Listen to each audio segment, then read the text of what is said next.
Gordon was resting in a siding. It was a hot day and the express had been heavy.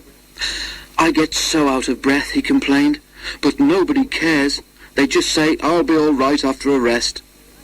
"Get the Fat Controller to give you tanks and a bunker," suggested Thomas cheekily. "You'll feel a new engine. We tank engines never get out of breath, you know." Perhaps it was lucky for Thomas that poor Gordon hadn't the energy to reply.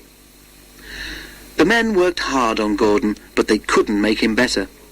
"You need new tubes, Gordon," they said. "You'll have to go to the works to have them fitted." While Gordon was being mended, Henry pulled the express. But one morning, just before Gordon was due back, Henry was ill too. "We've no spare engine except Thomas," the inspector told the Fat Controller, "but he can't pull the train on his own." "Could Percy help?" asked the Fat Controller. The inspector shook his head. "The two of them with Duck might manage," he suggested.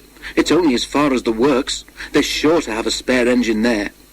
So the 3 tank engines were coupled together, Thomas nearest the train, Duck in the middle, and Percy at the front. Then, slowly, they started. Come on," fussed Percy importantly. We're doing it, puffed Duck. Pull harder, grumbled Thomas to the others. The heavy train drew out of the platform. The engines couldn't go as fast as Gordon, but the passengers didn't mind. They knew that Percy, Thomas and Duck were doing their best. Expresses are not like branch line trains. They don't stop at all the stations, and the engines don't have a chance to get their breath back.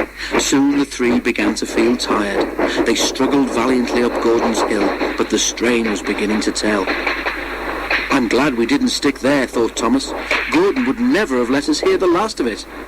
But the hill proved too much for Percy. His driver blew his whistle and stopped the train. "We can't take you off, Percy," said Thomas's driver. "Do the best you can to keep your brakes off. It's not far now." This made things harder for the other 2, but they struggled gamely on, twin columns of steam shooting high into the air. We're nearly there, puffed Thomas and Duck together as they summoned a last brave effort. Poor Percy had no steam left to say anything. They were just passing the works when Duck found he could go no further. Thomas could not pull the heavy train on his own, and the cavalcade came to a standstill a few yards short of the station platform. And there, standing watching from the works siding, stood Gordon. The Fat Controller, who'd been on the train, told the 3 engines he was proud of them. "You did very well to get so far," he said, "and now you deserve a rest." Duck, Percy and Thomas were uncoupled, and a new engine took their place.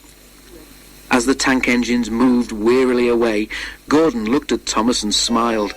Then he took 3 deep breaths and winked. He didn't need to say anything. Thomas knew exactly what he meant.